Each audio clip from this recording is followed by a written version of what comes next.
Do you have something you need to be doing right now but are avoiding like the plague? Maybe you have a lot of stuff you need to do, but you just keep putting it off and you distract yourself from the discomfort of even thinking about it. Have you ever thought about what it would feel like if you actually completed all of it? Like you just took a day from the moment you woke up till the end of the day, you worked hard through motivation and determination and just crushed everything on your to-do list. Today we're going to talk about that. I'm Joey and welcome to Better Ideas.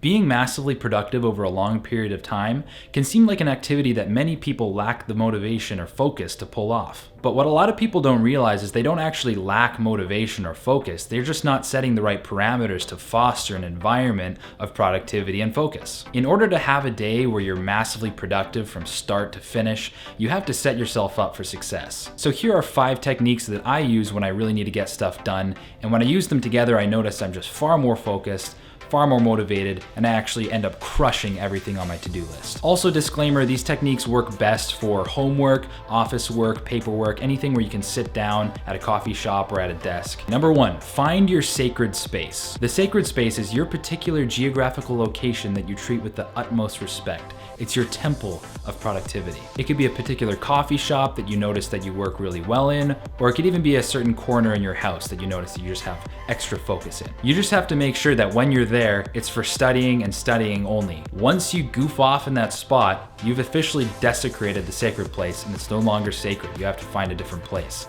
You ruined it. My second technique is start your work first thing in the morning. If you're really serious about getting work done that day and it's really important to you, don't check social media first thing in the morning. Don't go on your phone. Just go to the sacred space as soon as possible and start hitting the books and getting to work. As I've mentioned in previous videos, willpower is a finite resource that depletes with every single decision you make throughout the day. So in the morning, you have an abundant amount of willpower that you can use at your disposal. So just channel that glorious amount of willpower and just hyper-focus it into being productive. Step number 3 is to make a proper checklist. You need a roadmap as to where you're going. And making a good checklist is a lot more than just writing all your tasks in random order and putting a little tick box next to them. You have to organize, prioritize, and streamline every single thing on that list into its most basic component. I get into a lot more detail on how exactly to make this checklist in a previous video. I'll put the link in the description. Number 4 is to use the Pomodoro Technique. Pomodoro Technique. I don't really know how to pronounce Pomodoro?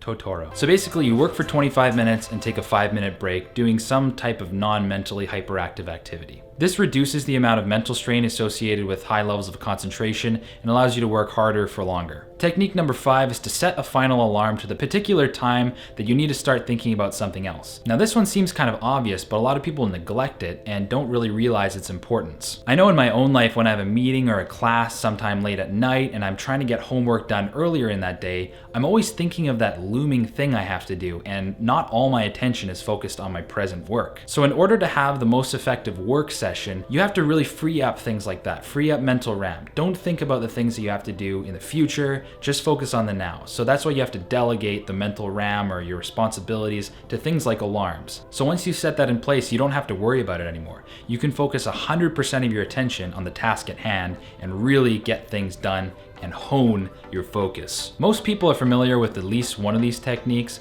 but very few people use all of them at the same time. And the people I do know who have incorporated 3 or more of these things into their daily work routine are some of the most productive people I've ever met. So give it a try. Maybe you have a dark cloud of looming responsibilities hanging over you, causing you to be stressed, anxious, whatever. Well, by properly utilizing these techniques and incorporating them in your study or work session, you can be sure that your focus will be honed, your productivity game will be off the charts, so you can chip away at that mountain of responsibilities until it's a little pile of dust lying at the feet of you, the victor.